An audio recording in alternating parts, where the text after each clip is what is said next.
Now, Bad Bunny, one of the most successful artists in the world right now, was recently picked for the Super Bowl halftime show, and it didn't take long for controversy to follow. Last year, rapper Kendrick Lamar hit the same stage, and although his performance was generally praised, there were still people who attacked him for being too socially conscious for that mainstream stage, and Bad Bunny is now walking into a very similar storm. However, the criticism for him is a little bit different. For anyone not familiar with the name, Bad Bunny is a 31-year-old Puerto Rican rapper and singer who's been dominating the mainstream world of music for some time. He's broken countless records, sells out extremely massive concerts, and has established himself as one of the most streamed artists of this generation, among names like Drake and Taylor Swift. So him being picked for the halftime show doesn't come as a surprise to anyone who's been paying attention to his success. But despite all that, the moment his name was announced, a wave of backlash hit online, mainly from conservative voices. Some people said there's nothing American about Bad Bunny. Others pointed to his past stances, which include his criticism of US President Donald Trump, his activism against ICE, and the fact that most of his songs aren't in English. Now let's talk about his stance on Donald Trump. Bad Bunny has never been shy about how he feels about Trump. Like a lot of public figures, he's made his stance very clear. Now during last year's presidential race, he openly supported Kamala Harris. This came after a comedian at a Trump rally made offensive comments about Puerto Rico. At the time, both campaigns were fighting hard for the Puerto Rican vote, especially in places like Pennsylvania, where nearly 500,000 Puerto Ricans live. And Benito, better known as Bad Bunny, shared Kamala's campaign clip with his 45 million followers on Instagram. He's also brought politics directly into his music. In his recent music video, Nueva York, there's a segment where you can hear Trump's voice played over speakers. The scene reenacts a reality where Trump is forced to apologize to immigrants, saying, "This country's nothing without the immigrants." I want to apologize to the immigrants in America.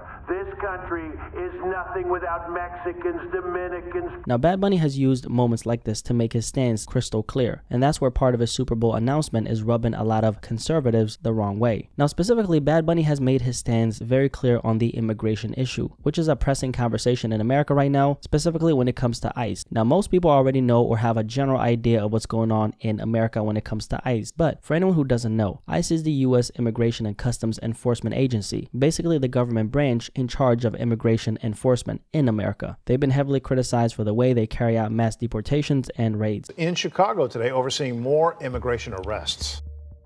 He says agents targeted day laborers outside Home Depot, and at least one was hurt as they tried to get away from ICE. Another military helicopter spotted. Go after the bad guys. Go after the gangbangers. Go after the killers. These guys are just trying to work.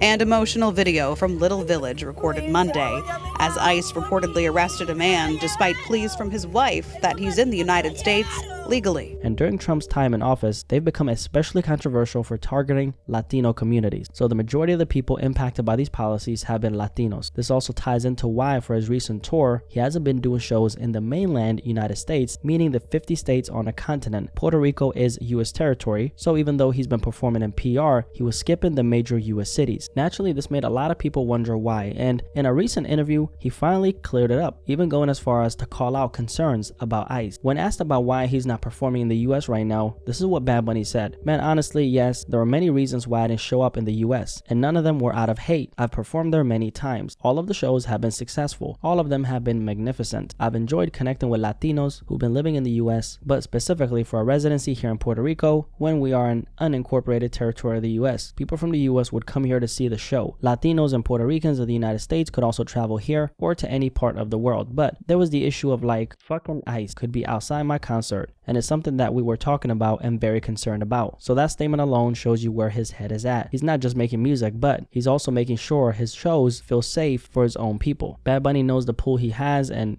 basically he's saying he doesn't want his own community putting themselves at risk just to attend one of his concerts. But now with the Super Bowl move, things have shifted. A lot of conservatives are coming out saying he doesn't belong on a stage, pointing to his politics and the fact that most of his music isn't in English, and because of that, he's facing a wave of criticism. At the same time, a lot of people in the industry are celebrating the choice. Jay-Z, who helps oversee the halftime show, called Bad Bunny inspiring for everything he's done for Puerto Rico. And then Bruno Mars tweeted out to show support, saying, "Go get him, Bad Bunny." Now here's the thing, Puerto Rico is US territory, and Bad Bunny is just as much of an American citizen as the people criticizing him. And if you look at what he's been doing in Puerto Rico, it's clear why so many people there see him as a cultural icon. Over the summer, he did something historic, a 31-day residency, basically a series of concerts all in the same venue that brought out 500,000 million people and pumped over 700 million into the local economy. It wasn't just concerts, it was a celebration of Puerto Rican culture, from traditional music to national pride. So this is someone who's literally shifting the economy with his music, and since Puerto Rico is U.S. territory, what he's doing here doesn't just impact the island, it connects back to the United States as a whole. And that's important because when you zoom out, the U.S. itself is struggling with a drop in tourism. Reports estimate the country could lose around $30 billion in international tourism this year alone, with travelers pointing to how expensive it is to visit, the political climate, and even the hassle of U.S. customs as reasons for going elsewhere. One of the areas still driving the economy is discretionary spending, basically the extra money people put toward things like entertainment, concerts, and events. With tourism revenue down, other areas are stepping in. And that's where someone like Bad Bunny comes in, because his shows are pulling in massive dollars and giving people a reason to spend, because a lot of Americans are actually traveling just to see him perform, especially since he isn't doing a traditional US tour. So instead of waiting for him to come to their city, people are flying out to Puerto Rico to catch his shows. And because Puerto Rico is US territory, much of that spending, from flights and hotels to tickets and food, still feeds back into the broader US economy. So when you really look at it from the grand scheme perspective, Bad Bunny isn't just moving tickets. This guy has the power to shift entire economies. He's such an international name, and when you put someone like that on a halftime stage, advertisers see dollar signs. The NFL knows he can pull in a global audience. And at the end of the day, that's what the halftime show is really about, money and reach. And if you connect the dots, that's the part a lot of people are overlooking. His presence doesn't just represent Puerto Rico. It also pulls in global attention and money that ultimately benefits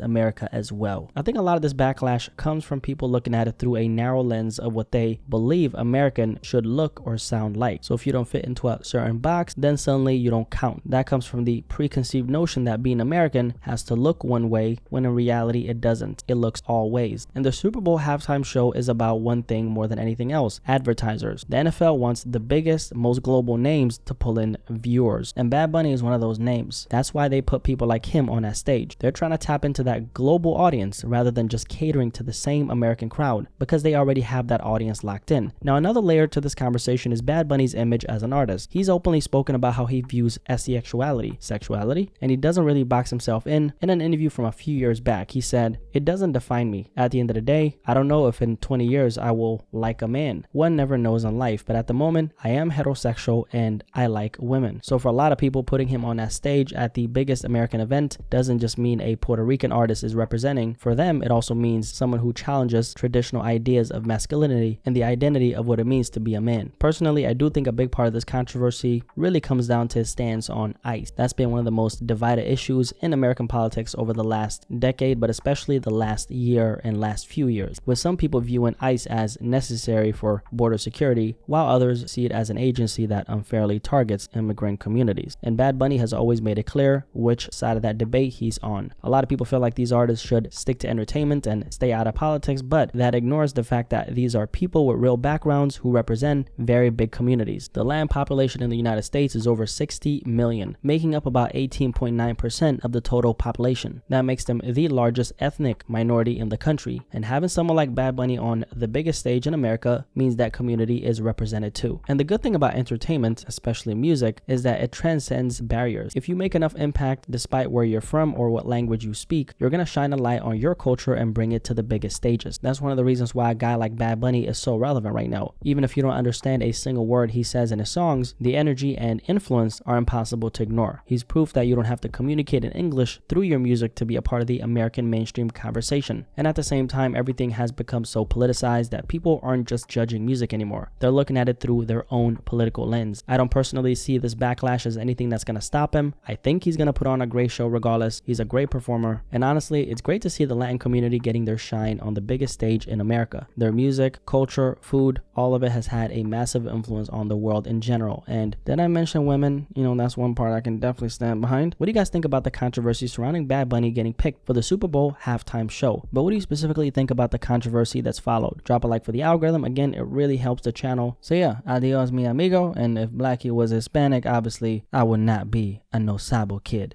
Peace, I'm out.